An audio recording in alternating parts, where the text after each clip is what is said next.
Assalamu alaikum, I'm Aisha and you're watching Samaa News. Here are today's headlines.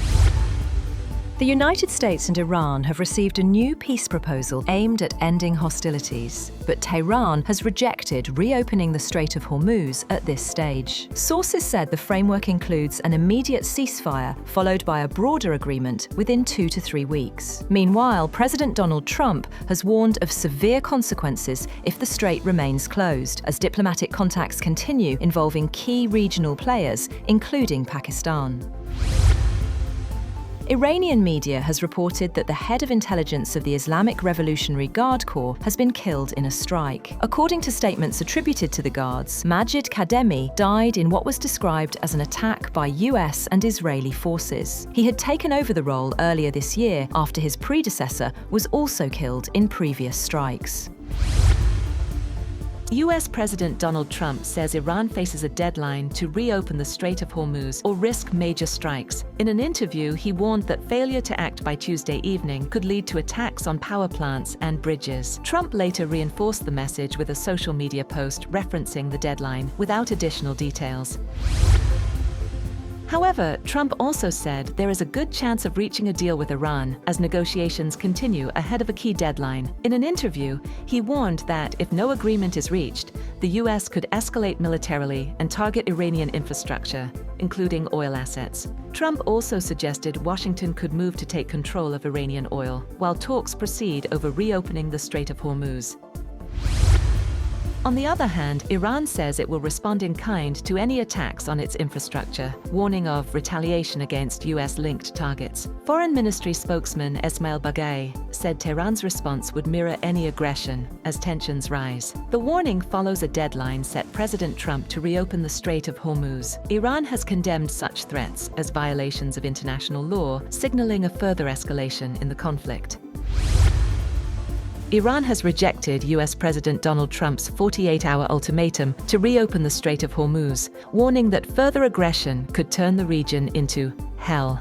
A spokesman for the Revolutionary Guard's Khatam al-Anbiya central headquarters said, "The illusion of defeating the Islamic Republic has already become a quagmire and will now sink into it." Despite the ultimatum, attacks on Iranian nuclear and energy facilities continued, raising concerns over potential radiation risks and regional destabilization. Trump reiterated on social media that Iran must make a deal or open the Hormuz Strait.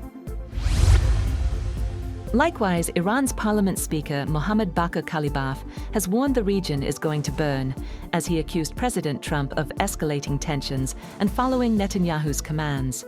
In a social media post, Kalibaf said the only solution was to respect the rights of the Iranian people and end this dangerous game. Meanwhile, Russia has called on the United States to abandon what it described as ultimatum-driven language and move back to negotiations. The statement followed talks between Foreign Minister Sergei Lavrov and Iran's Abbas Araghchi. Moscow hopes efforts to ease tensions in the Iran conflict will succeed. It also warned against actions that could undermine diplomatic efforts as the crisis continues to escalate. Egypt says it has held diplomatic calls with US envoy Steve Witkoff and key regional counterparts to discuss de-escalation proposals. Foreign Minister Badr Abdelati also spoke with Iran's Foreign Minister Abbas Araghchi as part of efforts to reduce tensions. Egypt, along with Turkey and Pakistan, is playing an active role in mediating the crisis and exploring ways to reopen the Strait of Hormuz.